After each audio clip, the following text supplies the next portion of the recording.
منا إنك أنت السميع العليم. صلوات پڑھیں محمد وآل محمد.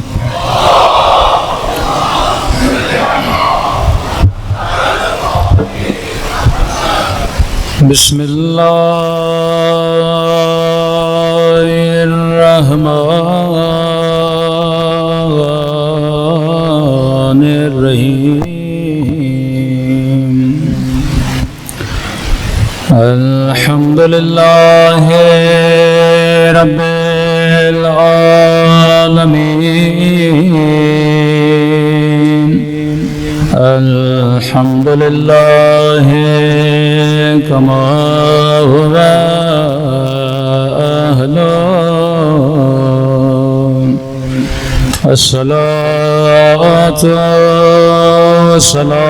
والسلام على سيد المرسلين وخاتم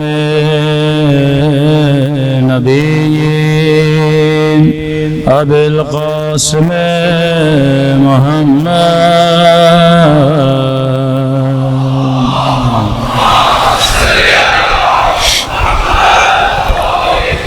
وعلى آله الطيبين الطاهرين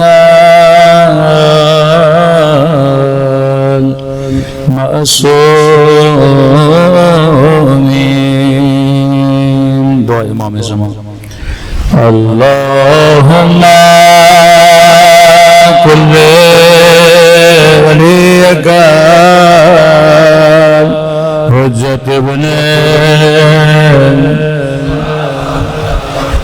صلواتك عليه وعلى آبائه في هذه وفي كل وليا وحافظا وقائدا ودليلا حتى تسكنه أرضك طوعا وتمتعه فيها برحمتك يا ارحم الراحمين. صلوات پڑھیں محمد وآل محمد.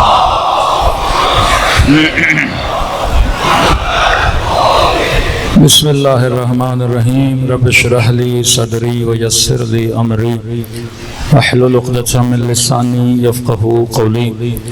اما بعد فقد قال سبحانه وتعالى في محکم کتابه اهدنا الصراط المستقیم. صلوات پڑھیں محمد وآل محمد.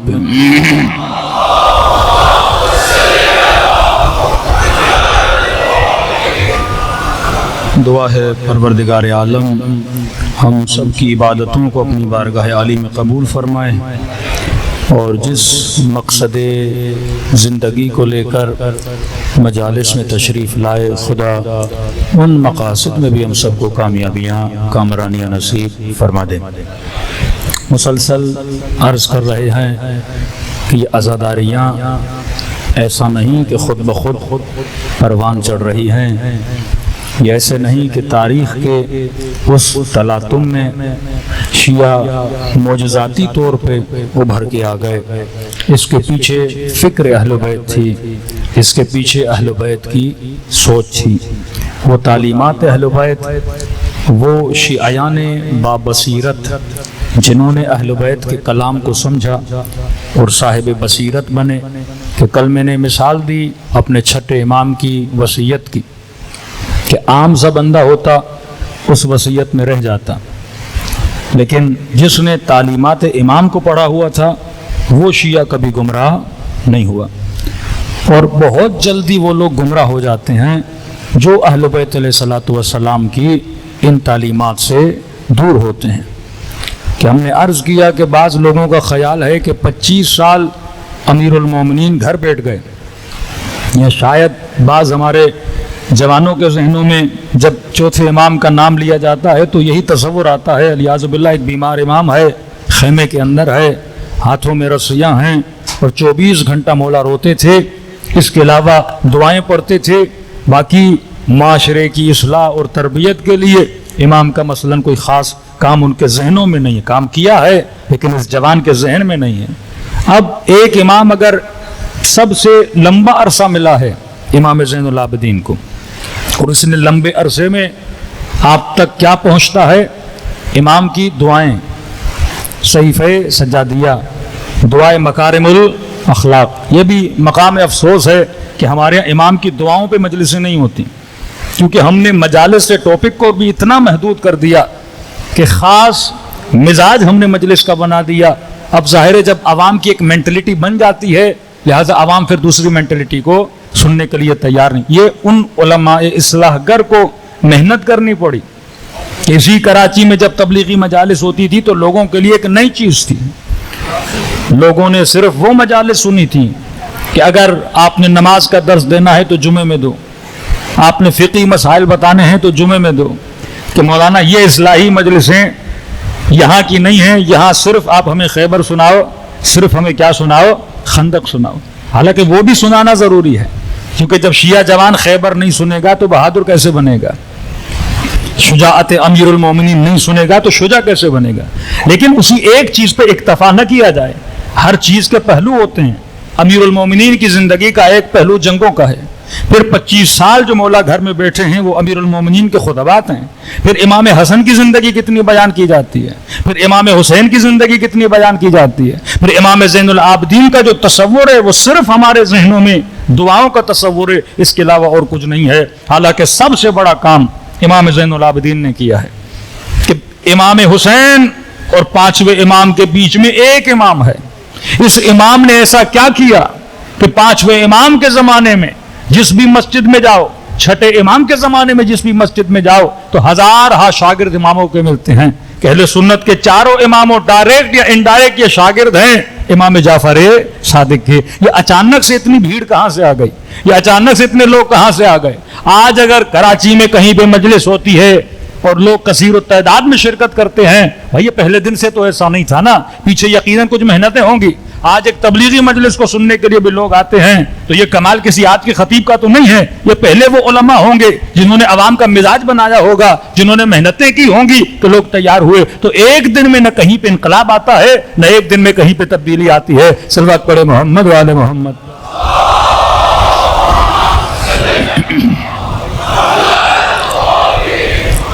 وَأَجِّلْ فَرَجَهُمْ۔ کیا کیا امام زین العابدین نے؟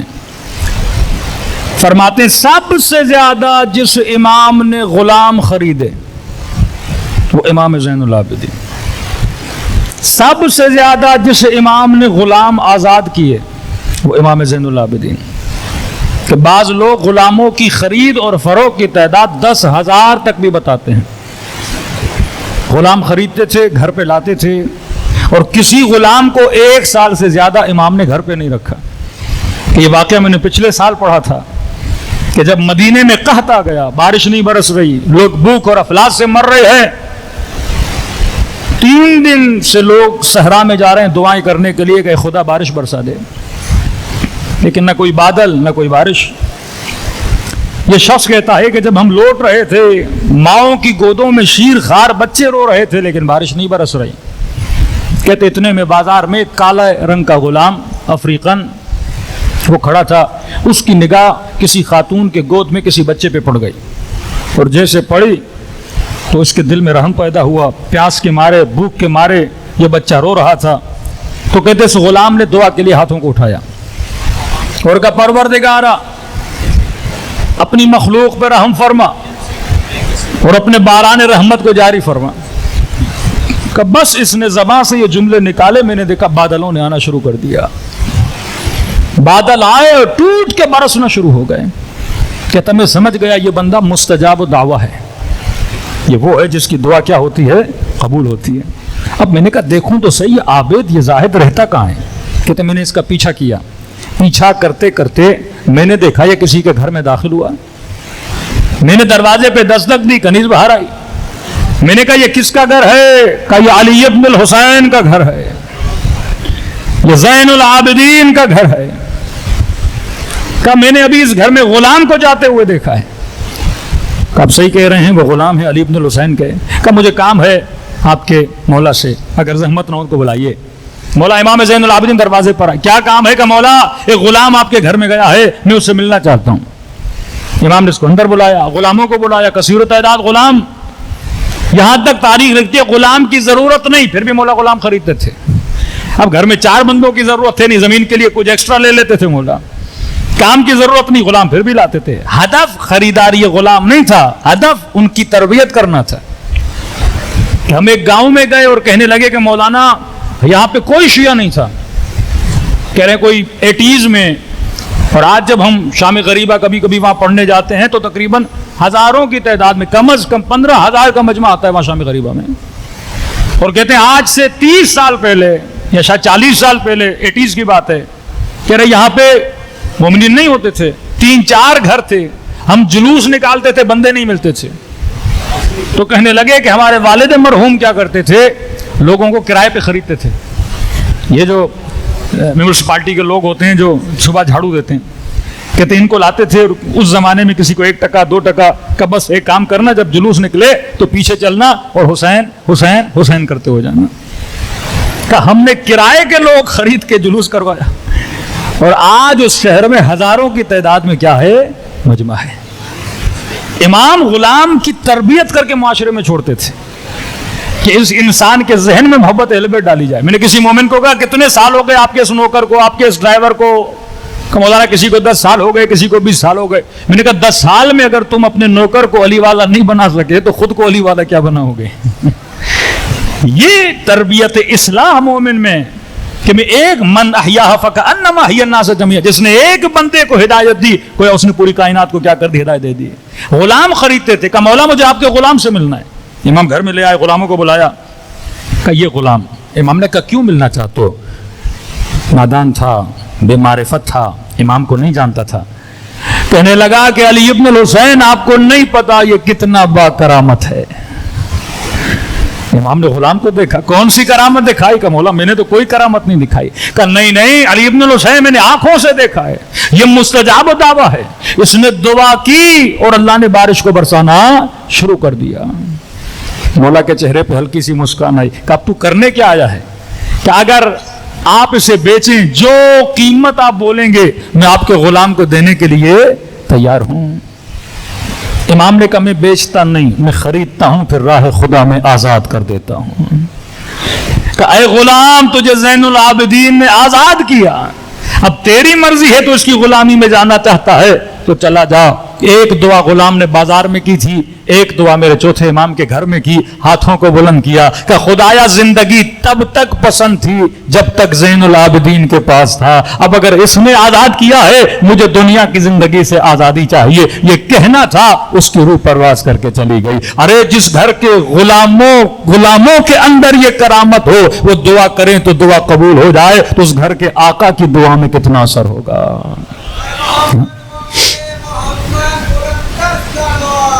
اللہم صلی اللہ محمد۔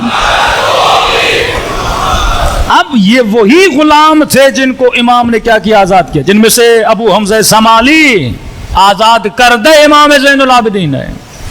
ایسے ایسے راوی جن سے 70 ہزار روایتیں منقول ہیں، وہ سارے آزاد کردہ کس کے ہیں؟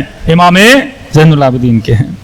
ان کے گھروں کی کنیزوں کو بھی آپ دیکھتے ہیں، ان کے کردار میں کتنا اثر ہے۔ ہدف خریداری غلام نہیں تھا، ہدف یہ تھا۔ اب ظاہر ہے دشمن نے اتنا پروپیگنڈا کیا ہے، غلام مجبور ہوتا ہے۔ آپ نے خریدا، جو آقا کہے وہ کہنے کے لیے تیار ہو جاتا ہے۔ اب ان کی صحبت کو دیکھا، ان کی رفتار کو دیکھا، تبھی فرماتے جب جناب زید حکومت کے مقابلے میں قیام کیا، جناب زید میں اکثریت جناب زید کے لشکر میں وہ غلام تھے جنہیں امام زین العابدین نے آزاد کیا۔ کہ آپ کے بابا نے ہمارے ساتھ بہت اچھائیاں کی ہیں، لہٰذا ہم ان کے بیٹے پہ جان قربان کرنے کے لیے تیار ہو جائیں گے۔ تو یہ ٹیکنیک آف اہل البیت تھی کہ جس کے ذریعے سے اپنے غلاموں کو آزاد کیا، سکھایا۔ پھر یہی لوگ اہل بیت کی محفل میں جاتے تھے، ٹیکنیک آف کرم، فرمایا الانسان عبید الاحسان۔ یہ آج کے زمانے میں بھی آپ کو معصوم ٹیکنیک دے رہے ہیں۔ کسی کو اپنا دوست بنانا ہے، کسی کو اپنے قریب لانا ہے. یہ پاکستانی سرکاری سسٹم میں ٹیکنیک بہت چلتی ہے. کسی افسر سے کام نکالنا ہو تو اچھی خاصی دعوت کر دو اس کی. یہ فطرت انسان ہے. کہتے ہیں الانسان عبید الاحسان. انسان کس کا غلام ہے؟ احسان کا غلام ہے. آپ ایک بندے کو کھانا کھلاؤ گے تو آپ کا احسان کبھی نہیں بھولے گا. آپ تھوڑی کسی کی مدد کر دو گے آپ کا احسان. تبھی فرمایا اہل بیت نے کبھی سوشل ورک نہیں چھوڑا. یہ رات کے اندھیروں میں یتیموں کو کھانا دینا, یتیم پروری کرنا, فقیر پروری کرنا, یہ بیوہ پروری کرنا. کیوں؟ کیونکہ ان کے دلوں میں کیا آتی تھی؟ محبت آتی تھی. یہ مصائب کے جملے کہ ہمارے حسن فرماتے ہیں دروازے پہ دستک, کوئی خاتون 2 بچے لے کر میرے دروازے پر آتی ہے. کیا دیکھتا ہوں بچوں کے ہاتھوں میں دودھ کے پیالے ہیں. پوچھتے خاتون کس کے لیے لائی ہو؟ کہا مولا میری ایک اونٹنی ہے, بس اسی اونٹنی سے میرا گھر چلتا ہے. اس کا دودھ نکالتی ہوں, مارکیٹ میں بیچتی ہوں, اس سے کچھ روٹیاں لیتی ہوں, بچوں کو کھانا دیتی ہوں. آدھا دودھ بیچتی ہوں, آدھا دودھ بچوں کے لیے رکھتی ہوں. لیکن مولا آج جب دودھ بیچنے کے لیے آئی تو میرے بچوں نے مجھے پکڑ لیا. کہا ماں آج دودھ نہ بیچنا. میں نے کہا بچوں نہ بیچوں تو کھانا کیا کھاؤ گے؟ کہنے لگا ماں آج بھوکے رہیں گے لیکن دودھ کی شکایت نہیں کریں گے. ارے دودھ پھر چاہیے کس کے لیے؟ کہا ماں حکیم نے کہا ہے علی کو دودھ کی ضرورت ہے. اس قدر ان بچوں کے دلوں میں امیر المومنین کی محبت. اور دشمن اگر پروپیگنڈا کرتا ہے وہ بھی اسی ذریعے سے کہ شام کے بچوں کو بکریاں دے کر, اور جب ان بچوں کی ان بکریوں سے لگاؤ ہو گیا, چھوٹا بچہ ہے نا, اس کو بکری دے دی. 1 ہفتہ بچہ اس بکری کے ساتھ کھیلے, 2 ہفتہ اس بکری کے بچے کے ساتھ کھیلے, اور اس کے بعد بھیج دیا سپاہیوں کو کہ بچوں کے سامنے بکریوں کے گلے کاٹو. اور بچے پوچھیں کس نے کہا ہے اس بکری کا گلا کاٹو؟ تو کہو ہمیں علی نے بھیجا ہے. یہ محبت بچپنے سے, یہ نفرت بچپنے سے, یہ عزا کی محبت, یہ گریے کی محبت. یہ ایک دن میں نفرت کا درخت بڑا نہیں ہوتا, ایک دن میں محبت کا درخت. میں نے کہا اس نیٹ ورک میں حب اور بغض ہے. اس درخت کو لگانا ہے تو اپنی نسلوں کو بچپن میں لگا دو. آج دیکھو گے تمہارے بچے کے دل میں کس کی محبت زیادہ ہے؟ امیر المومنین کی محبت زیادہ ہے یا کسی ایکٹر کی محبت زیادہ ہے؟ اہل بیت کی اطاعت زیادہ ہے یا دنیا دار کسی شیطان کی اطاعت زیادہ ہے؟ فرمایا احیو امرنا. معصوم کیا فرماتے ہیں؟ مقصد عزا فرمایا ہمارے امر کو زندہ کرو, ہمارے فرامین کو زندہ کرو. تمہارے گھروں میں اہل بیت کا امر زندہ ہوتا ہوا نظر آنا چاہیے. جب امر زندہ ہوگا تو فرمایا امام زمانہ کا ظہور بھی کیا ہو جاتا ہے؟ آسان ہو جاتا ہے. آپ کے علماء نے انہی ٹیکنیک سے اپنے دشمنوں کو زیر کیا. یہ واقعہ بڑا مشہور ہے, یا آغائے محسن الحکیم کا ہے یا آغائے امینی کا ہے, مجھے دقیقاً پتہ نہیں. لیکن یہ ہمارے ایک مرجع تھے, سعودی عرب گئے حج کے لیے. اتنے بڑے مرجع جب وہاں پہنچے تو وہاں کے حکام نے ان کو دعوت دینا چاہی کہ آپ ہمارے پاس کھانا کھانے آئیے. تو انہوں نے کہا کہ آپ کسی بحث و مباحثے کے نہیں, کہ ہم کوئی بحث نہیں کریں گے, کوئی مباحثہ نہیں کریں گے, صرف آپ آئیے کھانا کھائیے. نہ سیاسی بات ہوگی نہ مذہبی بات ہوگی, بس کھانا پینا ہے. اتنا بڑا عالم آیا ہے لہٰذا ہم چاہتے ہیں دعوت کریں. کہتے ہم چلے گئے ان کے سفرے پر. چلو ان کی نیت اچھی ہے, صرف کھانے کے لیے بلایا ہے. اب جب کہتے ہیں سفرے پہ گئے تو سارے مفتی, سارے مولوی, سارے بیٹھے ہوئے, لائن لگی ہوئی ہے سب کی. بیچ میں ایک شیعہ عالم دین. کہتے کھانا لگا, کھانا کھا لیا. اب جس نیت کی وجہ سے بلایا تھا ان کو بھی پتا ہے آپ کو کیا اچھا لگتا ہے کیا برا لگتا ہے, اور ہمیں بھی پتا ہے کہ ان کو کیا اچھا لگتا ہے کیا برا لگتا ہے. تو انہوں نے کہا کہ دیکھیے اتنے علماء اتنے مفتی بیٹھے, ہم کوئی سیاسی ویاسی بات نہیں کرتے, ہم یہ کہتے ہیں ماشاءاللہ اتنے مفتی بیٹھے ہیں, سب ایک ایک کوئی رسول خدا کی حدیث سنا دیں تاکہ ذکر رسول بھی ہو جائے, محفل اور نورانی ہو جائے. انہوں نے کہا کوئی مسئلہ نہیں, جس کو سنانا ہے آپ بھی سنائیں. کہتے انہوں نے حدیثیں سنانا شروع کر دی. ایک نے حدیث سنائی, سن لی, دوسرے نے سنائی, سن لی, تیسرے نے سنائی, سن لی, چوتھے نے سنائی, سن لی. لیکن ساری حدیثوں کا ٹاپک ایک تھا, ساری حدیثیں ایک جناب کی طرف جا رہی تھی کہ ان کو دیکھ کے شیطان بھاگ جاتا تھا, ملائک ان کو دیکھتے تھے بڑا رش کھاتے تھے, اگر رسول کے بعد کوئی نبی ہوتا تو وہ ہوتے. کہ ساری حدیثیں ایک ہی بندے پہ ہیں. کم میں سمجھ گیا ان کی نیتیں کیا ہیں. ہم بھی سنتے رہے, ہماری باری آئی کب آپ بھی ایک حدیث سنائیے. میں نے کہا ماشاءاللہ اتنے بڑے علماء مکے کے مدینے کے بیٹھے ہیں, ایک رسول خدا کی حدیث ہے, ذرا بتائیے آپ سب اس کی تصدیق کرتے ہیں کہ نہیں؟ کہ بتائیے. کہ من مات ولم يعرف امام زمانه مات میتۃ جاہلیہ. رسول نے فرمایا جو مر جائے اور اپنے وقت کے امام کو نہ پہچانے وہ جاہلیت کی موت مر گیا. تصدیق کرتے ہیں؟ میں نے کہا نہیں یہ مکتب علی والا ہے، اسے پتا ہے میں نے کسی کے نیٹ ورک کو کیسے وائرس لگانا ہے. ابھی تک سمجھے نہیں ہے جناب کیا بول رہے ہیں. ہاں سب نے کہا صحیح کہہ رہے ہیں، یہ نبی کی حدیث ہے. کہا آپ بتائیے کہاں صحیح، آپ بتائیے کہاں، آپ بتائیے کہاں، آپ کی صحیح و سند کتابوں میں ہے کہاں؟ بھائی ہم سب مانتے ہیں. ترجمہ جو مر جائے وقت کے امام کو نہ پہچانے جاہلیت کی موت مر گیا. مانتے ہیں؟ سب نے کہا ہم مانتے ہیں. کہ میرا چھوٹا سا سوال ہے، بخاری کی روایت ہے نبی کی بیٹی جب تک زندہ تھیں فلاں سے ناراض تھیں، ماتت حتی کلام نہیں کیا یہاں تک کہ دنیا سے چلی گئیں. نبی کی حدیث جو وقت کے امام کو نہ پہچانے وہ جاہلیت کی موت مرا. کہ میرا سوال ہے کہ نبی کی بیٹی کا امام کون تھا؟ اگر وہ امام تھے اور اگر انہوں نے بات نہیں کی مطلب پہچانا نہیں. امام سے کوئی بات توڑتا ہے، امام کے کوئی سلام کا جواب نہیں دیتا، امام سے کوئی ناراض ہوتا ہے، امام کے لیے کوئی کہتا ہے کہ میں آپ سے بات نہیں کرنا چاہتی، امام کے لیے کوئی کہتا ہے کہ میں قیامت کے دن شکایت کروں گی. تو آپ کا کیا کہنا ہے کہ نبی کی بیٹی علیاذ باللہ معرفت کے ساتھ دنیا سے گئیں یا بغیر معرفت کے دنیا سے گئیں؟ ماتت میتت الجاہلیہ. کہ یا تو ان کا امام وہ تھا جو آپ کا ہے، یا تو ان کا امام وہ تھا جس کا ہاتھ بلند کر کے نبی نے غدیر میں کہا تھا من کنت مولاہ فہذا علی مولا. کپل رو سائلنس ہو گیا، کوئی بندہ نہ بولا. کسی نے کہا ہمیں دیر ہو رہی ہے نکلنا ہے، کل کہیں پہ میٹنگ ہے پھر بیٹھیں گے. تو جس طرح اس نے علی کے دعوے جیسا دعویٰ کیا تھا نا اور کہا تھا کہ سلونی کے دعوے نے تو ہمیں ذلیل کر دیا، تو انہوں نے بھی کہا اس سے ایک حدیث پوچھ کے ہم نے خود کو ذلیل کر دیا. صلوات پڑھے محمد و آل محمد پر.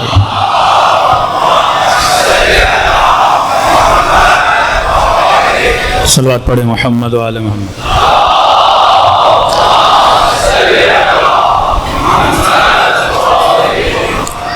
وجل فرمائے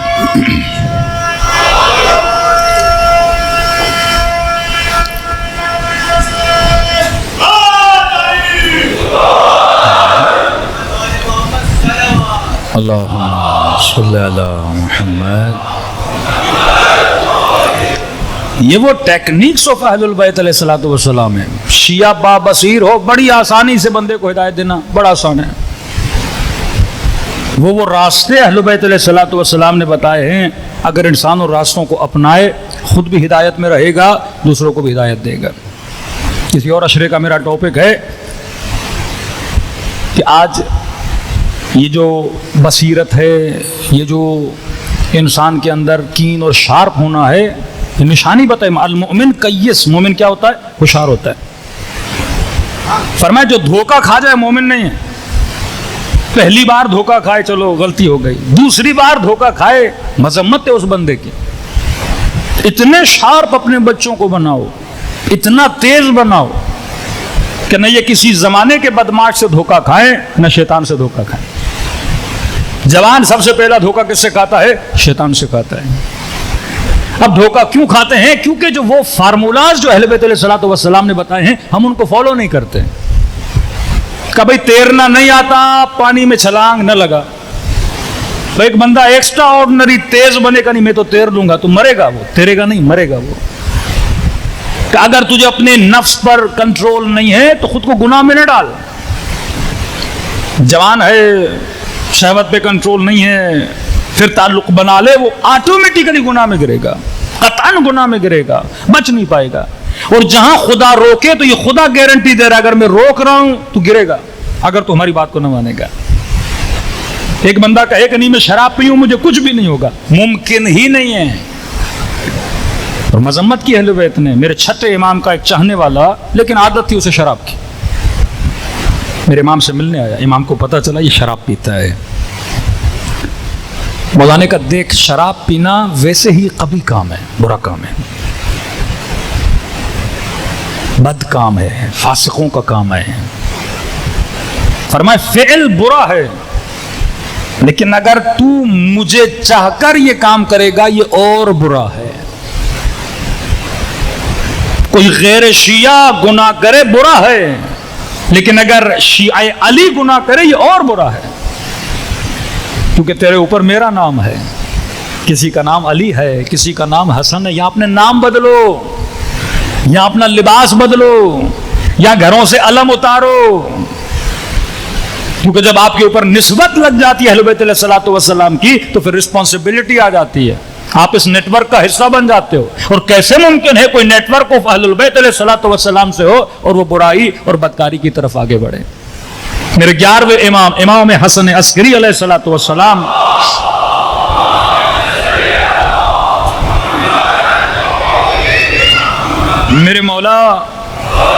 میرے مولا شیعوں کے کچھ طبقات کو گنواتے ہیں،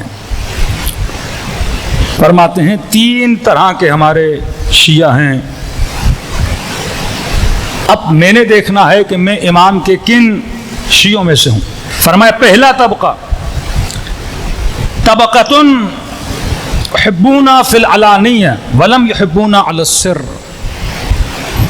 پہلا طبقہ ہمارے شیعوں کا وہ ہے، اب یہاں پہ شیعہ پہ معنی نظریاتی نہیں، شیعہ پہ معنی محبت کرنے والا یا اظہار محبت کرنے والا۔ فرمایا پہلا طبقہ وہ ہے يحبونا، ہم سے محبت کرتے ہیں، فی العلانیہ، کھلم کھلا، یعنی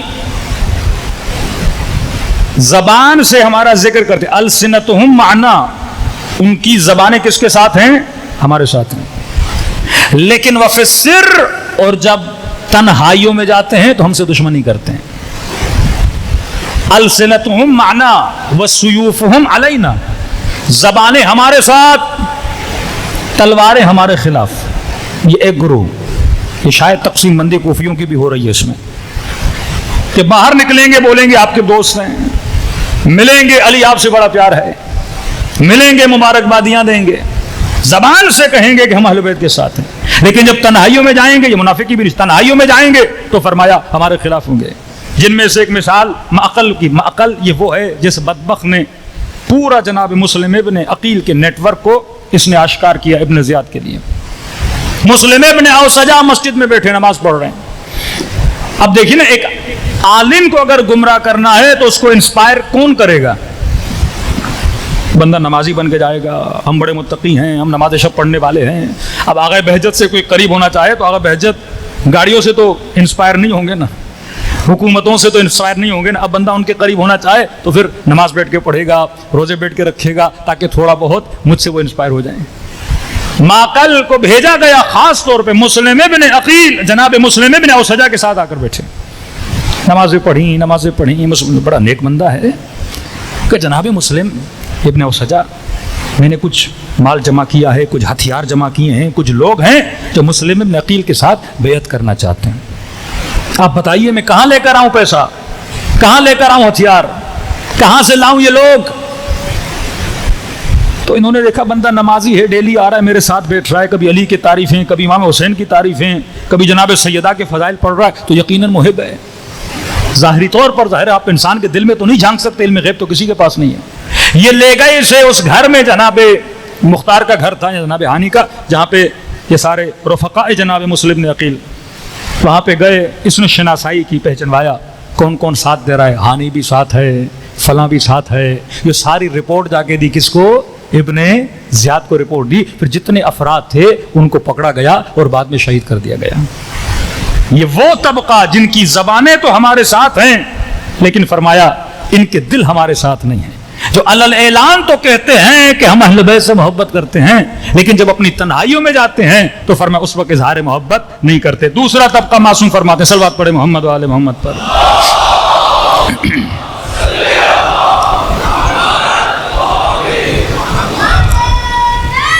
یا علی.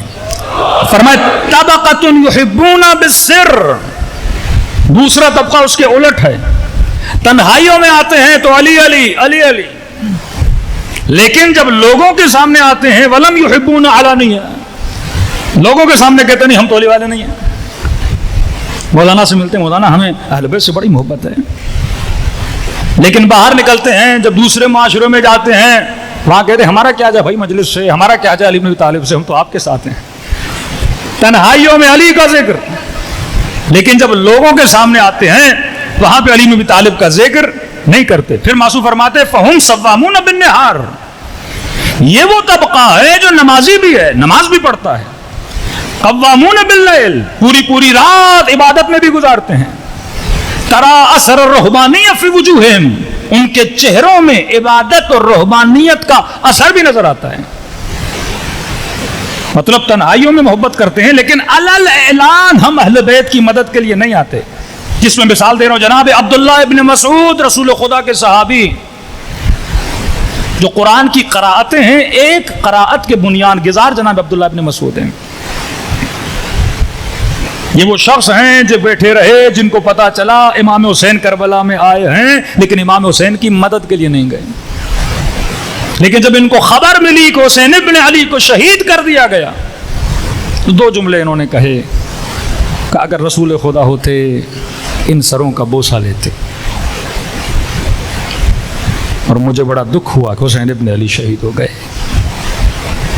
تاریخ کے اور آپ کو جب آپ پلٹیں گے آپ کو کوفے میں کئی ایسی شخصیات ملیں گی جن میں عبداللہ ابن مسعود، ربیع ابن خضر، یہ بھی ایک بندہ ہے، علقۃ ابن قیس. ربیع ابن خضر بھی ایسا تھا، اس کو پتا چلا امام حسین شہید ہو گئے، اس نے بھی خاموشی اختیار کی. لیکن یہاں پہ کچھ ایسے تھے جنہوں نے کھلم کھلا امام حسین کی مدد کی. ایک صحابی امام حسین وہ بھی ہے، جناب حبیب نکل گئے، دوسرے پہنچ گئے امام حسین تک، لیکن یہ ایک امام کا صحابی تھا، اس نے دیکھا سارے کوفے کے راستے بند کر دیے گئے ہیں، نہیں جا سکتا. لیکن کئیس کا نا ہمارا شیعہ تیز ہوتا ہے، ہوشیار ہوتا ہے، پہنچنا کربلا ہے اس میں. یہ سیدھا گیا ابن زیاد کے پاس، کہا میں آپ کے لشکر کے ساتھ جانا چاہتا ہوں. آپ کہاں جا رہے ہیں؟ کہا میں بھی آپ کے ساتھ جانا چاہتا ہوں. اس نے سواری دشمن کی لی، کربلا اترا اور چلا گیا امام حسین کے لشکر میں. صلوات پڑھے محمد و آل محمد.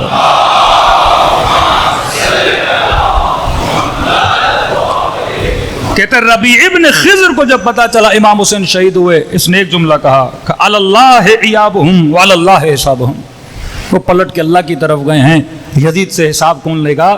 پروردگار عالم لے گا. کہ ان کی بھی مذمت ہے جو کھلم کھلا تو ہمارا ساتھ نہیں دیتے، لیکن فرمایا تنہائیوں میں ہمارا ذکر کرتے ہیں، ہم سے محبت کرتے ہیں. لیکن جلدی جلدی سے تیسرے طبقے پر آؤں جس میں اللہ کرے ہم اس طبقے میں موجود ہوں. فرمایا طبقۃ یحبون فی السر وعلانیہ، یہ تیسرا طبقہ جو تنہائیوں میں بھی ہم سے محبت کرتا ہے، جو کھلم کھلا بھی ہم سے عشق کرتا ہے، جو اپنی تنہائیوں میں جائے تو تب بھی اسے حسین یاد رہتا ہے، جو بازاروں میں ہو، جو آفس میں ہو، جو لوگوں میں ہو، تب بھی ہم سے محبت کرتا ہے. فرمایا ہم طبقۃ الاعلی ہم نمت الاعلی، یہ وہ طبقہ ہے جو سب سے بلند ترین طبقہ ہے. یہ وہ ہیں جو قیامت کے دن علی منابر من نور، یہ نور کے ممبروں پہ بیٹھے ہوں گے اور اہل قیامت رش کھائیں گے. اے کاش ہم بھی ان کے ساتھ ہوتے. ان طبقے کی مثال حبیب ابن مظاہر ہے، مالک اشتر ہے، میثم تمار ہے. بہت پیارا واقعہ ہے. کہتے کوفے میں ادھر میثم تمار آ رہے تھے، ادھر جناب حبیب ابن مظاہر آ رہے تھے، ایک دوسرے کا سامنا ہوا. حبیب نے کہا کہ میثم میں دیکھ رہا ہوں فلاں صاحب کے گھر کے ساتھ جو درخت ہے تجھے وہاں پہ شہید کر دیا جائے گا. میثم تمار نے کہا حبیب میں بھی دیکھ رہا ہوں کہ تیرا سر نو کے نیزہ پر ہوگا اور تجھے یہاں لایا جائے گا. کہتے ہیں دونوں نے یہ باتیں کی اور چلے گئے. لوگوں نے کہا کہ بڑی بڑی چھوڑ رہے تھے کہ تجھے مارا جائے گا، تیرا سر آئے گا. تو یہاں پہ رشید حجری آئے. لوگوں نے کہا کہ یہاں دو افراد گزرے اور ایک کہہ رہا تھا کہ آپ کو مارا جائے گا، دوسرا کہہ رہا تھا کہ آپ کا سر نو کے نیزہ پر آئے گا. جناب رشید نے کہا کون تھے وہ دو؟ کہ ایک تھا حبیب ابن مظاہر، دوسرے تھے میثم تمار. جناب رشید نے کہا مجھے یہ بھی بتایا گیا ہے جو حبیب کا سر لائے گا اسے 100 درہم انعام ملے گا۔ لوگوں نے کہا تم ان دونوں سے بھی بڑے جھوٹے ہو، اتنی دقیق باتیں وہ کہہ رہے مارا جائے گا اور یہ بھی بتا رہے ہو کہ 100 درہم سر دیا جائے گا۔ اور یہ روایت میں موجود ہے کہ جب حبیب کا سر آ رہا تھا، ایک جوان کوفے کے اس دروازے پہ کھڑا تھا اور بار بار حبیب کے سر کو دیکھے جا رہا تھا۔ سر لانے والے نے کہا کیوں دیکھ رہے ہو اس سر کو؟ اس نے کہا کون ہو تم اس سر کو کیوں لا رہے ہو؟ کہا مجھے امیر نے 100 درہم کا وعدہ دیا ہے جو حبیب کا سر لائے گا۔ کہا میں اسی سر کے صاحب کا بیٹا، میں حبیب ابن مظاہر کا بیٹا ہوں، یہ میرے بابا کا سر ہے۔ صلوات پڑھے محمد و آل محمد پر۔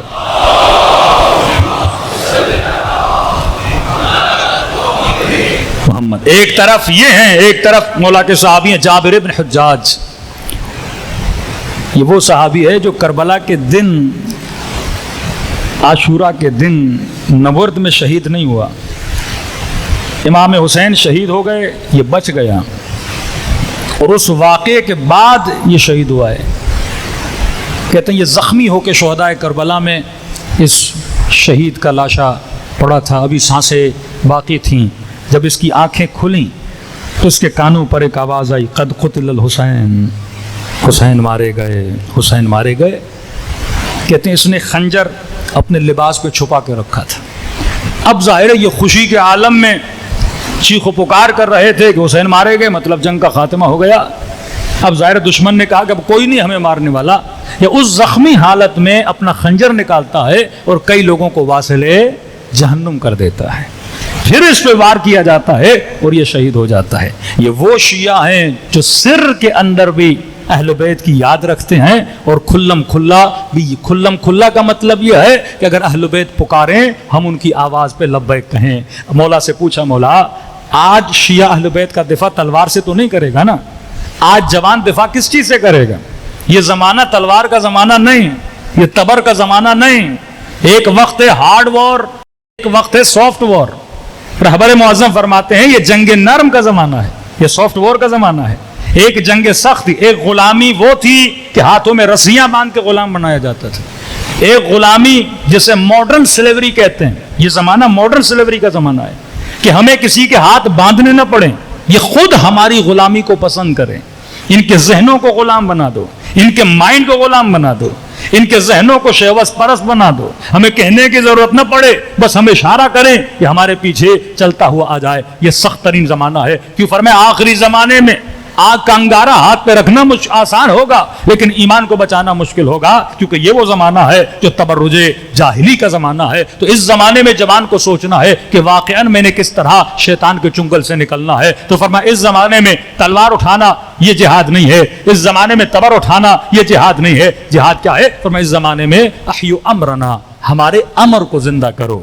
امر اہل بیت کیا ہے؟ شریعت محمد اور آل محمد ہے۔ جوان کو اپنی اولاد کو شریعت کا پابند کرنا چاہیے، اپنے گھروں کے اندر حیا کا حصار بنانا چاہیے کہ جب تک شریعت محمد ہے تب تک ہمارا ایمان زندہ ہے، جب تک شریعت نہیں ہمارا ایمان تباہ و برباد ہو جائے گا۔ صلوات پڑھے محمد و آل محمد۔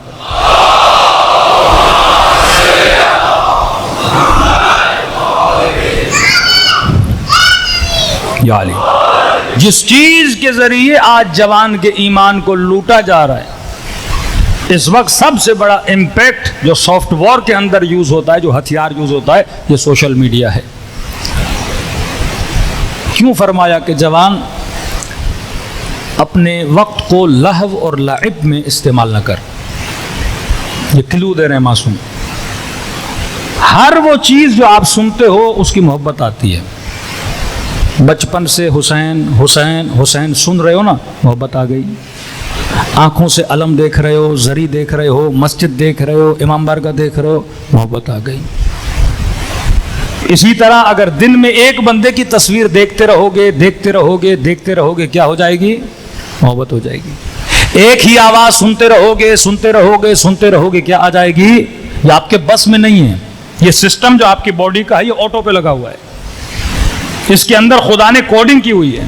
اس کوڈنگ کے تحت ایکشن کا ری ایکشن ہوتا ہے، اور آپ کو بتا دیا کس ایکشن کا یہ ری ایکشن ہے اور اس ریئیکشن کے بعد جنت ملے گی یا جہنم ملے گی، یہ بھی اہل بیت علیہ الصلوۃ والسلام نے کیا کر دیا، بتا دیا. کہ میں نے کئی سال پہلے مارکیٹنگ میں جو ہمارے جوان کام کرتے ہیں ان کو یہ زیادہ پتا ہوگا کہ جیسے آپ ایک روڈ پہ سفر کر رہے ہو، روڈ کے بیچ میں کچھ بورڈ لگائے جاتے ہیں کچھ پروڈکٹ کی مارکیٹنگ کے لیے. میں تصور کریے کراچی کا شارع فیصل، اب جب تک شارع فیصل پہ چل رہے ہو مثلا 100 سائن بورڈ لگے ہوئے ہیں. اب آپ لاکھ بولو کہ مولانا بائیکاٹ کرتے ہیں پیپسی کا، بائیکاٹ کرتے ہیں کوک کا، بائیکاٹ کرتے ہیں KFC کا، بائیکاٹ کرتے ہیں میکڈونلڈ کا. ایک تو جب پاکستانی قوم بولتی ہے نا بائیکاٹ کرتے ہیں تو مجھے ہنسی آتی ہے. جو قوم اپنی حالت نہ بدلے وہ فلسطینیوں کی حالت کیا بدلے گی؟ آپ کے یہاں گٹر کا مسئلہ، آپ کے یہاں بجلی کا مسئلہ، آپ کے یہاں لوڈ شیڈنگ کا مسئلہ، آپ کے یہاں قانون کا مسئلہ، آپ کے یہاں قبضوں کا مسئلہ، آپ اپنے حق کے لیے ہی نہیں نکلتے تو فلسطین کے لیے کیا نکلو گے؟ کسی نے کہا کہ مولانا پاکستانی بہت صابر قوم ہے. میں نے کہا برا نہ مانے، صابر نہیں ہے، ڈھیٹ ہے. ٹھیک ہے نا؟ اسلام میں صبر کی بڑی تعریف ہے، ڈھیٹ پن کی مذمت ہے. ڈھیٹ بندہ وہ ہوتا ہے جو اپنے حق کے لیے نہیں نکلتا. ڈھیٹ بندہ وہ ہو جس پہ ظلم ہوتا رہے لیکن ظلم کے خلاف آواز نہ اٹھائے. ہاں UK والے نکلے فلسطین کے لیے بات سمجھ آتی ہے کیونکہ وہ اپنے حقوق کے لیے کم از کم نکلتے ہیں اور اپنا حق لیتے بھی ہیں. کینیا کے لوگ نکلے، وہاں پہ ٹیکسز لگے، جو بھی ہوا انہوں نے پیسفل پروٹیسٹ کیا، وہ سارے ٹیکس انہوں نے نیچے لائے. یعنی کالوں میں بھی اتنا شعور تھا. جس قوم کو پتہ ہی نہ ہو کہ میں نے اپنے حق کے لیے نکلنا ہے، مطلب یہ اس قوم کی ٹریننگ ہی نہیں ہے. ایران میں 2000 تومان پیٹرول مہنگا ہوا تھا، سارے لوگ روڈوں پر تھے. جن قوموں کو پتا ہے، ہم سوشل میڈیا پہ بیٹھ کے روتے ہیں، کمنٹ کرتے ہیں، یہ ڈھیٹ پن ہے جو اپنے حقوق کے لیے نہ نکلے. اب یہ قوم فلسطین کے لیے نکل ہی نہیں سکتی. لاکھ زور لگا دیں تنظیمیں، کبھی جماعت اسلامی زور لگائے، یہاں پہ ہماری شیعہ تنظیمیں، آپ 10 لاکھ لوگ بھی نہیں نکال سکتے. آپ بل بورڈ بنا دو ملین مارچ، لیکن اس مارچ میں ملین نہیں، برگر ہی ملیں گے آپ کو اور کچھ بھی نہیں ملے گا. 22 کروڑ کے ملک کی آبادی میں 10 لوگ فلسطین کی حمایت میں نہیں نکل پائے. یہ مردہ قوم کی نشانی ہے. اور وہ انگریز جو نہ عیسیٰ کو مانتے ہیں نہ اللہ کو مانتے ہیں، وہ فلسطین کے حقوق کے لیے نکلے کیونکہ ان کو ٹرینڈ کیا گیا ہے کہ اپنے حق کے لیے آواز اٹھاؤ، ظلم کے خلاف آواز اٹھاؤ. یہ کانسیپٹ آف جلوس کیا ہے کہ آپ عاشورہ کے دن جلوس، اگر اس جلوس کی روح کو نہ سمجھ پاؤ تو پھر جلوس کا فائدہ نہیں ہے. کانسیپٹ آف جلوس یہ ہے کہ ظلم ہوا تھا کربلا میں، ہم اس ظلم کے خلاف آواز بلند کر لے کے نکلے ہیں، لیکن آپ کے اوپر ظلم ہو آپ آواز اٹھانے کے لیے نہ اٹھو. یہ شہید آوینی کا جملہ ہے. فرمایا جو امام دنیا میں نہ رہا، شہید ہو چکا، اس کے لیے تو نکل رہے ہو، لیکن جو امام حاضر ہے اس کے لیے بھی اتنی صلاحیت ہے کہ نکلو. یا صرف ان چیزوں کو ٹریڈیشن بنا دیا؟ یہ ٹریڈیشن نہیں ہے، یہ ٹریننگ ہے، یہ موٹیویشن ہے. خمینی صاحب نے اگر ایران میں انقلاب لایا تبھی کہا کہ محرم اور سفر ہے تو اسلام ہے. کہ ازا کی وجہ سے ان لوگوں کو ٹریننگ ملی ہے، باہر نکلے ہیں، پروٹیسٹ کریں. تو جن قوموں میں یہ صلاحیت ہوتی ہے کہ اپنے حق کے لیے آواز اٹھائیں، جو قومیں ظلم برداشت کر کے فرمایا اللہ نے اس کی مذمت کی ہے. جو اپنے حق کے لیے آواز نہ اٹھا سکے، جو ظلم کے لیے آواز اٹھائے. میں پورے پاکستان کو کیلکولیٹ کر رہا تھا، ایک شہر مجھے نہیں ملا کم از کم 1 لاکھ کا مجمع نکلا ہو فلسطینیوں کی حمایت میں. ایک مہینے میں 33,000 مسلمانوں کو مارا جائے. 33,000 یعنی نرم دل آدمی وہ مناظر بھی نہیں دیکھ سکتا. ایک طرف بم گر رہے ہیں، اوپر سے بارش ہو رہی ہے اور سردی، ان کے پاس کھانا نہیں. یعنی ایک مسلمان، UN کے جہاز آتے ہیں اور آسمانوں سے ان کے اوپر روٹی اور کھانا پھینکتے ہیں اور یہ مسلمانوں کے بچے ایک روٹی کے پیچھے دوڑ رہے ہوتے ہیں. یہ اس ذلت کا عالم ہے کیونکہ ہم نے مکتب اہل بیت کے نیٹ ورک کو مسلمانوں نے نہیں سمجھا. یہ نیٹ ورک یہ تھا 70 بھی ہو تو یزید کے خلاف نکلو، ظلم کے خلاف آواز بلند کرو۔ سیدہ زینب نے یہ نہیں سوچا میں عورت ہوں، سامنے ظالم بیٹھا ہے تو میں چپ ہو جاؤں کہ عورت کمزور ہوتی ہے اور ظالم کے خلاف کیسے بولی، کہا نہیں، ہمت زہرا، ہمت جناب سیدہ زینب دیکھو، جب حق مانگنے جاتی ہیں تو بلا خوف بلا جھجک ظالم کے مقابلے میں کھڑی ہوتی ہیں اور اپنے حق کے لیے آواز کو بلند کرتی ہیں۔ صلوات پڑھے محمد و آل محمد پر۔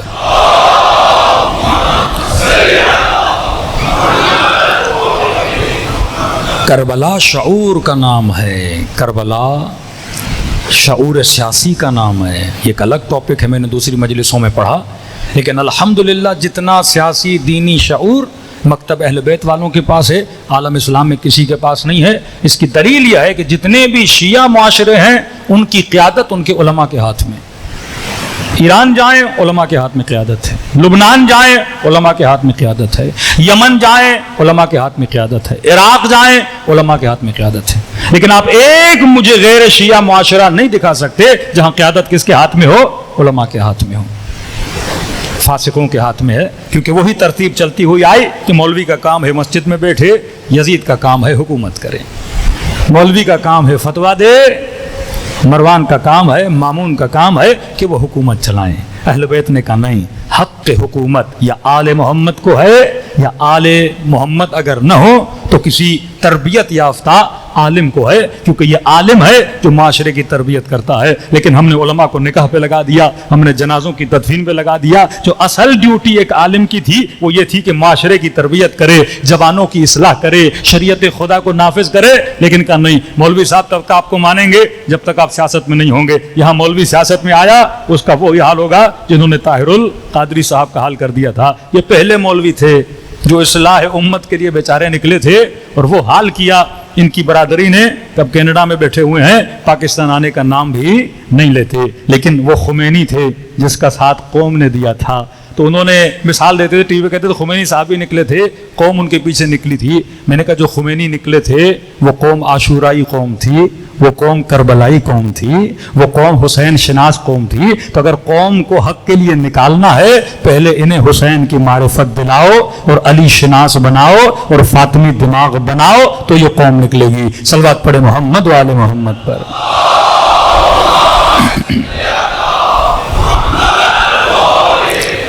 سخت مذمت ہے خانقاہ اسلام کی، سخت مذمت ہے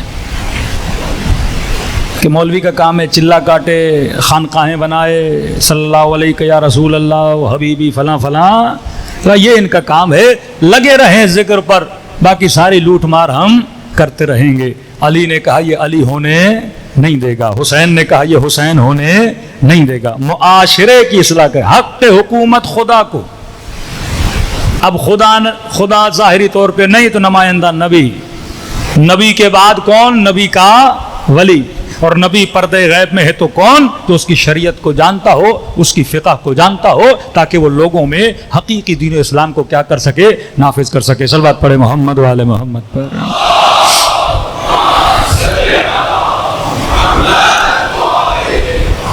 ایک بہت بڑی پکچر بنایا کرو عاشورہ کی، محدود نہ کرو جلوس تک، عاشورہ کو محدود نہ کرو مجلس تک، ہر چیز میں درس دیا گیا ہے۔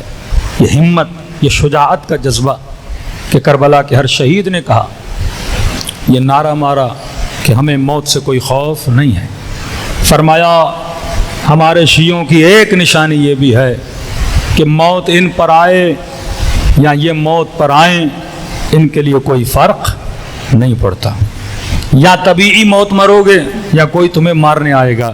فرمایا دونوں صورتوں میں یہ ڈرتے نہیں ہیں۔ یہ جذبہ شہادت دے دیا کہ دنیا کی زندگی محدود ہے۔ یہ حبیب ابن مظاہر، مسلم ابن اوسجا، ہانی ابن عروہ، جناب سعید، جناب جون، یہ ان کا کردار شجاعت ہے۔ جناب نوفل جن کا خیمہ قریب ترین خیمہ تھا امام حسین کے ساتھ، بہترین تیر انداز تھے، کہتے ہیں اندھیری رات تھی، اب ظاہر ہے یہ چوکن رہتے تھے کہیں دشمن حملہ نہ کرے خیموں پر، تو کہتے ہیں میں نے کوئی شبح دیکھا، مطلب کوئی سایہ دیکھا جو امام حسین کے خیمے کے پیچھے جا رہا ہے۔ تو مجھے شک ہوا کہیں ایسا تو نہیں کہ پیچھے سے دشمن نے اٹیک کیا. تو کہتا میں نے اس سائے کا پیچھا کیا. جب آگے بڑھا تو میں نے دیکھا کہ یہ میرے آقا امام حسین ہیں. چلتے جا رہے ہیں. اب کہتا یہ نہیں کہ میں امام حسین کی کوئی جاسوسی کروں کہ مولا کہاں جا رہے ہیں, کہ حفاظت کی نیت سے کہ رات کا اندھیرا ہے, مولا اکیلے نکلے ہیں, کہیں سے دشمن اٹیک نہ کر دے. کہتا پیچھے چلتا گیا. امام حسین نے محسوس کیا کوئی آ رہا ہے. امام نے کہا نوفل تم ہو؟ میں نے کہا جی مولا. کیوں کر رہے ہو میرا پیچھا؟ میں نے کہا مولا پیچھا نہیں کر رہا, خوف تھا کہ رات کا اندھیرا ہے, آپ اکیلے چل رہے ہیں صحرا میں, کوئی حملہ نہ کر دے آپ کی حفاظت کے لیے. امام نے کہا گیا. جناب نوفل کہتے ہیں امام حسین نے میرا ہاتھ پکڑا اور ٹہلنے لگے ہاتھ پکڑ کے صحرا میں. اس رات کہتے ہیں کہ چاند نکلا ہوا تھا اور اس کی روشنی نے کربلا کی زمین کو روشن کیا ہوا تھا. اتنے میں امام حسین نے کہا کہ نوفل وہ 2 پہاڑیاں نظر آ رہی ہیں. میں نے کہا جی میرے مولا. کہا دیکھ ان پہاڑیوں کے پیچھے کوئی نہیں, نہ لشکر یزید ہے نہ کوئی سپاہی ہے. کہا دیکھ اب بھی اگر چاہتے ہو نا جانا تو چلے جاؤ, پہاڑیاں نزدیک ہیں, پیچھے کوئی نہیں, وہاں سے تو چلا, اب بھی جانا چاہتے ہو. حالانکہ امتحان لے چکے تھے خیموں میں چراغ بجھا کر. کہ شاید خیمے میں شرم آئی ہو کہ حسین کو کیسے چھوڑوں. ہاتھ پکڑا ہوا ہے. کہہ رہا میں خود کہہ رہا ہوں کوئی شکایت نہیں کروں گا نانا سے, کوئی شکایت نہیں کروں گا اماں سے, جانا چاہتے ہو چلے جاؤ. جناب نوفل کہتے ہیں مجھے اتنا دکھ ہوا, میں مولا حسین کے قدموں پہ گر پڑا. کہ مولا حسین مجھے موت سے کوئی خوف نہیں, آپ کو چھوڑ کے زندہ کیسے رہوں گا. حسین کو چھوڑ کے کوئی زندگی ہے, اور چلا بھی گیا تو قیامت میں زہرا کا سامنا کیسے کروں گا.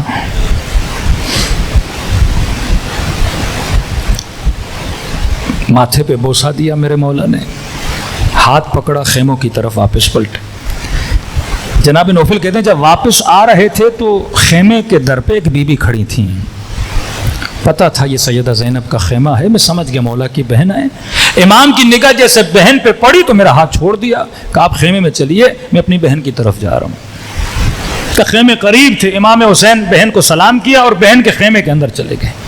جناب نوفل کہتے ہیں ابھی خیمے کی طرف اپنی جا ہی رہا تھا, نہ خاص تھا جو خیمے میں کلام ہو رہا تھا وہ میرے کانوں تک آ گیا. کہ جیسے مولا حسین بہن سے ملے تو بی بی زینب نے یہ کہا کہ حسین اپنے ساتھیوں سے مطمئن ہو,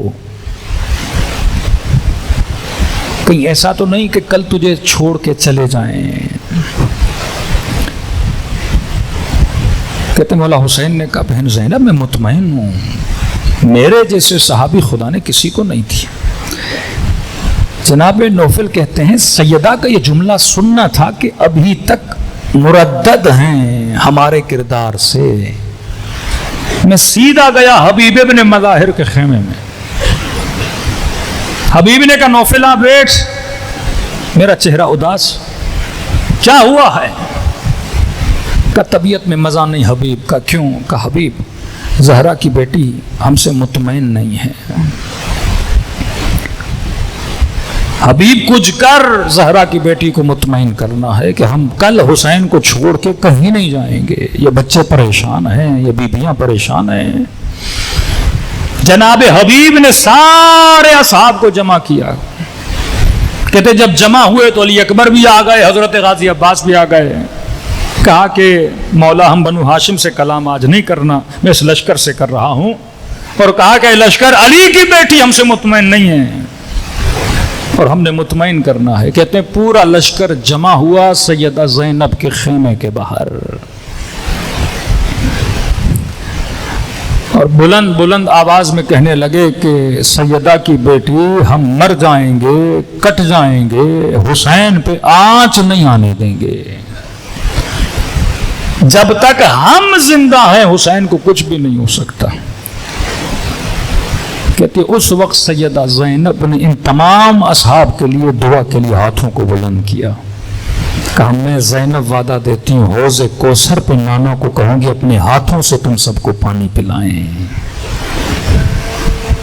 میرا کام ہے کہ اپنے امام کو مطمئن کروں اپنی زبان سے اور اپنے کردار سے۔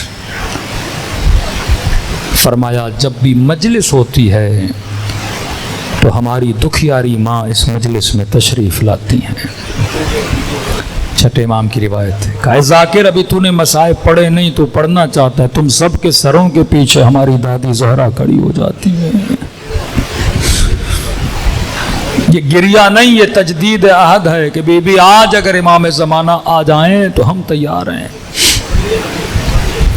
فرمایا تیری آنکھوں سے آنسو نکلے نہیں، نکلنا چاہتے ہیں، یہ بی بی دعا کے لیے ہاتھ بلند کرتے ہیں، خدا یہ میرے حسین کا عزادار ہے۔ آج کی رات شب زیارت امام حسین کی رات بھی ہے، یہ مخصوص ہے، توبہ کی رات بھی ہے۔ گھروں میں جاؤ تو 1 گھنٹہ صبح کی نماز سے پہلے متصل کرو، یہ رات ہر رات نہیں آتی، پورا سال لوگ انتظار کرتے ہیں کہ یہ رات لوگوں کو نصیب ہو، دلوں کو کربلا کی طرف لے جائیں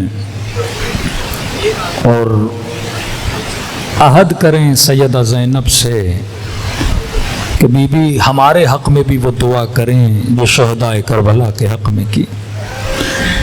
بی بی ہمیں بھی جام کوثر نصیب ہو قیامت کے دن، وہ دن جب سارے حسرتیں کھائیں گے سیدہ، اس دن جناب زہرا ہم سب سے راضی ہو جائیں۔ فرمایا سے سلام کرو جیسے کربلا میں زینب نے حسین کو سلام کیا۔ السلام علی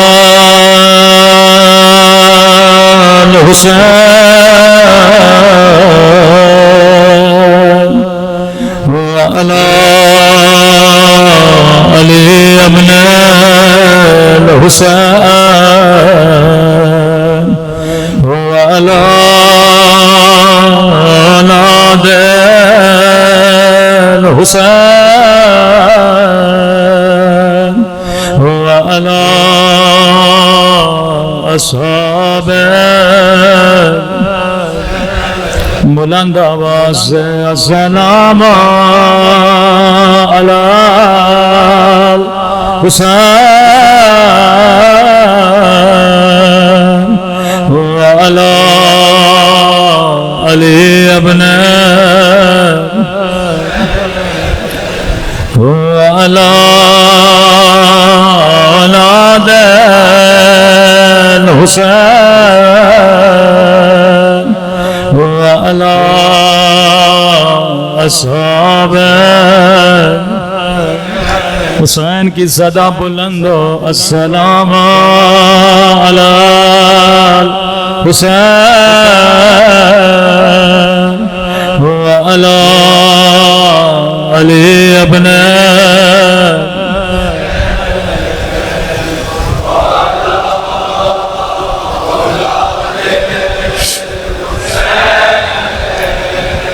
وعلی اصحاب میرا سلام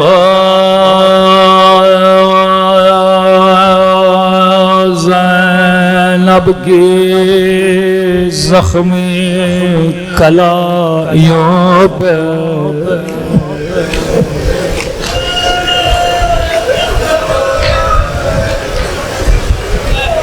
بی بی اگر آج کی رات آپ اپنے ہاتھوں کو ہمارے حق میں دعا کے لیے بلند کریں، خدا آپ کی دعا رد نہیں کرے گا۔ اکثر سیدہ یہ جملہ کہا کرتے تھے کہ زینب کو دکھ اس بات کا نہیں کہ زینب کو غیروں نے نہیں پہچانا، زینب کو دکھ اس بات کا تھا کہ اپنوں نے نہیں پہچانا۔ میں عرض کروں بی بی اپنوں کا قصور نہیں، کیونکہ اپنوں نے کبھی نہیں سوچا کجا زینب کجا بازار، کہاں علی کی بیٹے کہاں شرابے کا دربار۔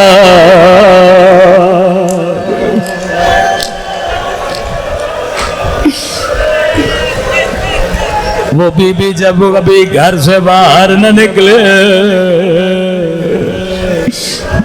اگر نکلی تو رات کی اندھیری راتوں میں نکلے۔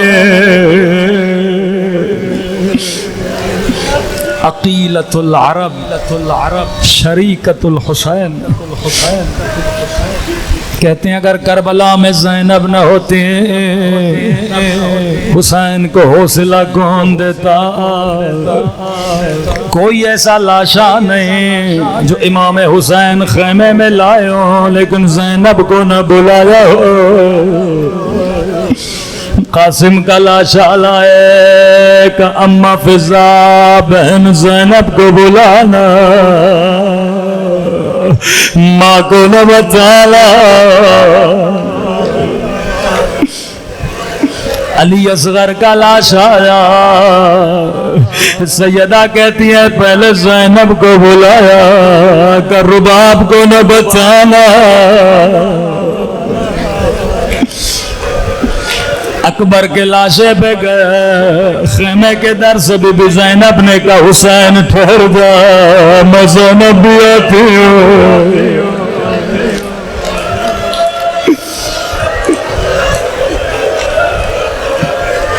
کوئی ایسا بچہ نہیں جس کو زینب نے سینے سے نہ لگایا ہو۔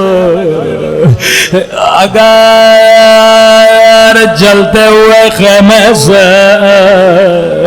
زین العابدین کو کسی نے کمر پہ اٹھایا، وہ بھی زینب تھے۔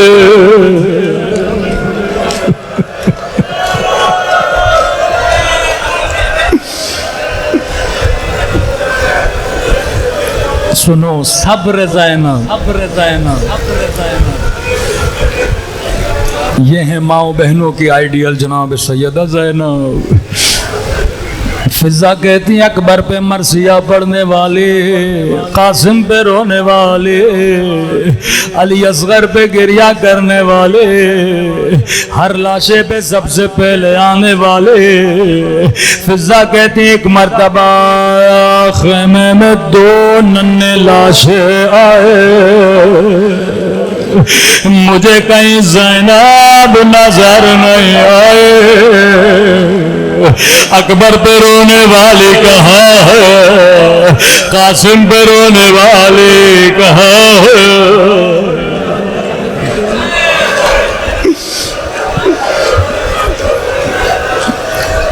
ساری بیبیاں دو ننھے لاشوں پہ رو رہی ہیں لیکن بی بی زینب کہیں نظر نہیں آئی۔ فضا کہتی ہے میں خیمے میں گئی، کیا دیکھا؟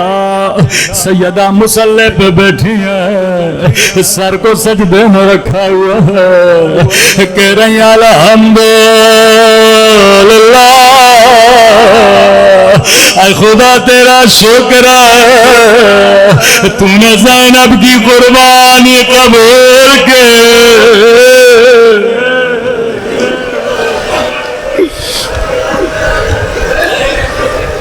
پورے سفر کو پڑھ لیجئے، کربلا میں بچوں پہ نہیں روئے۔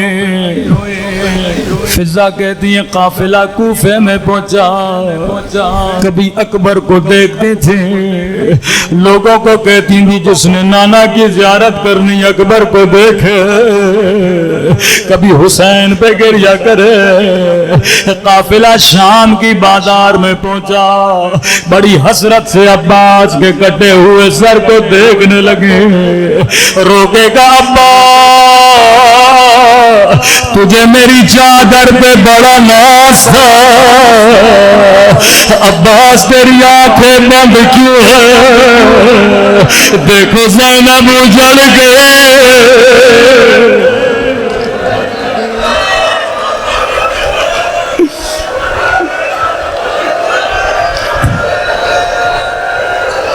لیکن کہا کبھی بچوں کو دیکھا بھی نہیں، اکبر پہ روئے، قاسم پہ روئے، حسین پہ روئے۔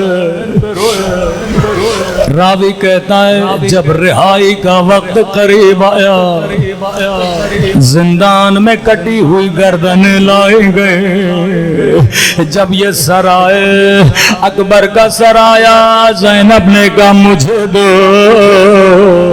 حسین کا سر آیا، زینب نے گودی میں لیا۔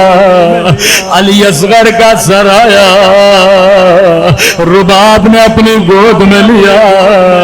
فضا کہتی ایک مرتبہ دو کٹی ہوئی گردنیں آئے، زینب کبھی حسین پہ روئے، کبھی اکبر پہ روئے، لیکن اپنے بچوں کو نہیں دیکھا۔ سر لانے والے نے کہا کیا ان سروں کی ماں مر گئی ہے؟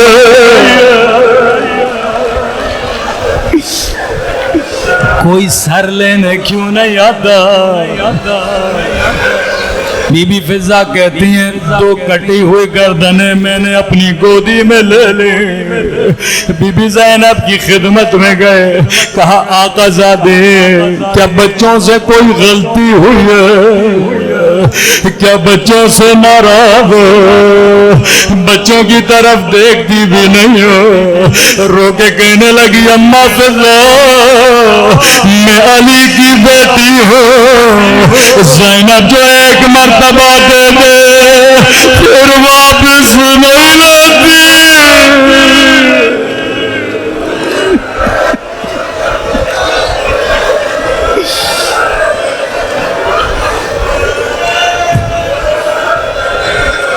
قافلہ کربلا پہنچا،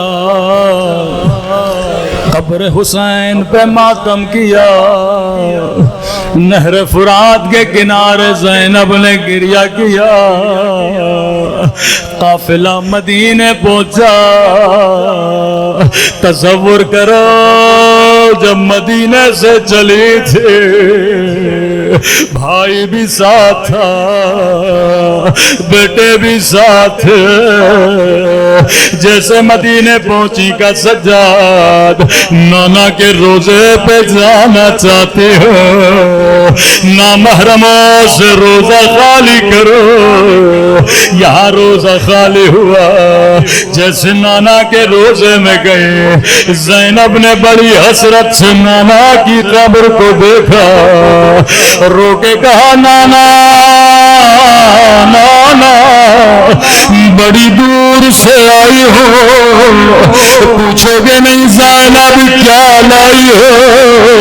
نانا تیری امت نے میری چادر چھینے، نانا میرے حسین کا گلا کاٹا، یہاں آگے بڑھے کلائیوں سے کپڑا ہٹایا، کہنے لگی نانا دیکھو شمر نے مجھے قادیان مارے۔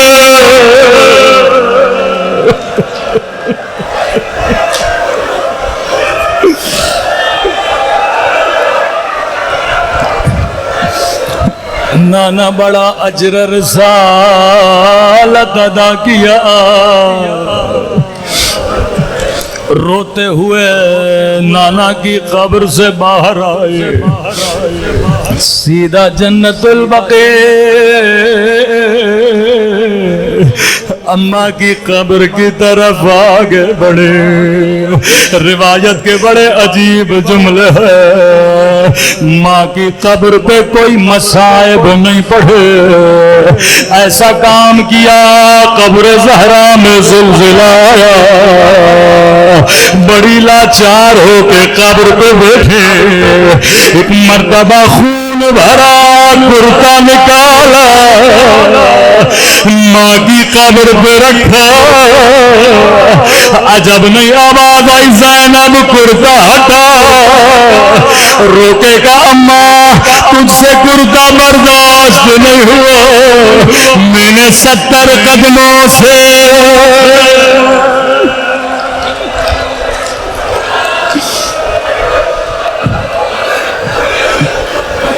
وشمر جالسان علی صدر،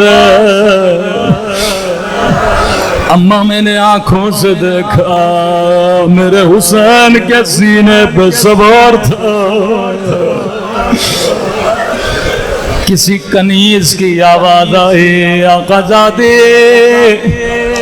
عبداللہ بلا رہے ہیں اب تصور کرو زینب گھر کی طرف کیسے چلی جیسے گھر کا دروازہ کھولا عبداللہ صحن میں بیٹھے تھے نگاہ زینب پہ پڑی پر پہچانا نہیں کہا خاتون رک جا میری بیوی ابھی آنے والی ہے روکے گا عبداللہ تو نے بھی نہیں پہچانا عبداللہ میں زینب اجڑ گئے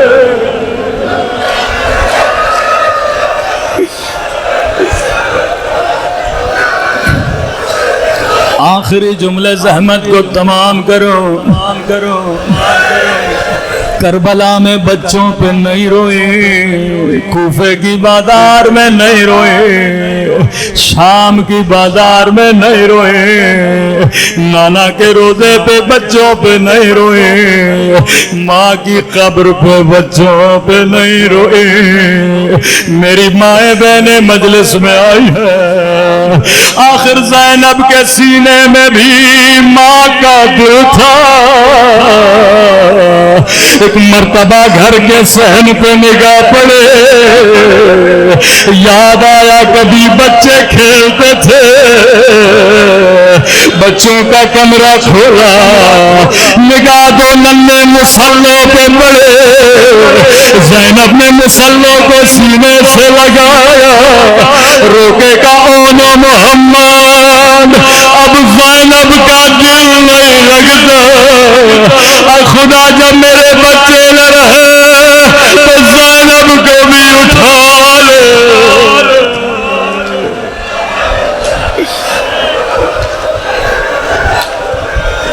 الا لعنت اللہ علی القوم الظالمین اے خدا تجھے زینب کی مظلومیت کا واسطہ ہمارے مولا قائمام زمانہ کا ظہور فرما ہم سب کو مولا کے آوان انصار میں شریک فرما ہم سب کو قبر کی پہلی رات حسین کی شفاعت نصیب فرما ہمارے مرحومین کے درجات کو بلند فرما جو بیمار ہیں انہیں شفا عطا فرما جو تنگ دست ہیں ان کے رزق میں اضافہ فرما جنہوں نے التماس دعا کا ان کی دعاؤں کو قبول فرما ان ایام میں مومنین کے جان مال ناموس کی حفاظت فرما ربنا تقبل منا انک انت السمیع العلیم